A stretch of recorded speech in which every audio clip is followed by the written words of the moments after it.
Chocolate আমাদের সকলের পছন্দের একটা খাবার। বিশেষ করে ছোট ছোট বাচ্চারা চকলেট খেতে বেশি পছন্দ করে। চকলেটের মধ্যে ইউনিক চকলেট হলো পালস চকলেট। তো আজকে আমরা জানবো ফ্যাক্টরিতে পালস চকলেট কিভাবে তৈরি হয়। তো চলুন দেখে নেওয়া যাক। পালস চকলেট এত পরিমাণে ছড়িয়ে পড়েছে যে সেটা শুধু ইন্ডিয়াতে আর সীমাবদ্ধ নেই, বরং বিদেশেও ছড়িয়ে পড়েছে। বিদেশের মানুষেরাও এই পালস চকলেট খাওয়ার প্রতি আগ্রহ হয়েছে। এই চকলেট তৈরি করার জন্য দরকার পড়ে fry sugar, glucose syrup, citric acid, mango flavour আর ঝাল জলজিরা অ্যাসিড মেশানো হয়, যেটা চকলেটকে টক ঝাল মিষ্টি বানাতে সাহায্য করে। তারপর আরও 1 ঘন্টা গরম করা হয় যাতে সব উপকরণগুলো তরলে পরিণত হয়। তারপর সেই গরম করা লিকুইডকে ঠান্ডা করার জন্য একটা বড় ট্রেতে ঢেলে দেওয়া হয়। এই পালস চকলেট এত ফেমাস হওয়ার কারণ হলো জলজিরা লবণ। চলুন এবার দেখে নিই ফ্যাক্টরিতে কিভাবে এই চকলেট তৈরি হয়। সর্বপ্রথমে দরকার হয় এডিবল অয়েল, ফ্লেভার আর জলজিরা। এবার এই ক্যান্ডির সাথে বাইরের লিকুইড মিক্স করা হয়। তারপর সমস্ত র মেটেরিয়াল তৈরি হওয়ার পর এটাকে ফাইনাল প্রসেসিং ইউনিটে পাঠানো হয়, যেখানে একটা রোবো সাইজের মেশিন এই ক্যান্ডিকে সমান সাইজের দড়ির মতো পরিবর্তন করে তার মাঝে মাঝে জলজিরার লেয়ার ইনজেক্ট করে।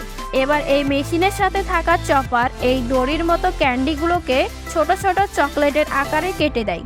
তারপর এই চকলেটগুলো স্মুথার মেশিনে কিছুক্ষণ ঘুরিয়ে স্মুথ করা হয়। এবার কনভেয়ার বেল্টের সাহায্যে এগুলোকে প্যাকেজিং ইউনিটে পাঠানো হয় এবং প্যাকিং করা হয়ে গেলে মার্কেটে পাঠিয়ে দেওয়া হয়। তো আপনারা সবাই দেখলেন ফ্যাক্টরিতে এই চকলেট কিভাবে তৈরি করা হয়। এবার আমরা জানবো রাবার তৈরির পদ্ধতি। দৈনন্দিন জীবনে আমরা রাবার ব্যবহার করে থাকি, তা সেটা হোক টায়ার রূপে বা রাবার বেল্ট রূপে। রাবার 2 ধরনের হয়, ন্যাচারাল রাবার আর সিনথেটিক রাবার। সিনথেটিক পলিমারের মতো তৈরি করা হয়, কিন্তু সিনথেটিক রাবারের কোয়ালিটি তেমন ভালো হয় না। কিন্তু ন্যাচারাল রাবার তৈরি করা হয় গাছ থেকে আঠা বের করে, যে আঠা দেখতে অনেকটা দুধের মতো। আঠা প্রায় সব গাছ থেকেই পাওয়া যায়, কিন্তু ভালো মানের আঠা পাওয়া যায় শুধুমাত্র রাবার গাছ থেকে।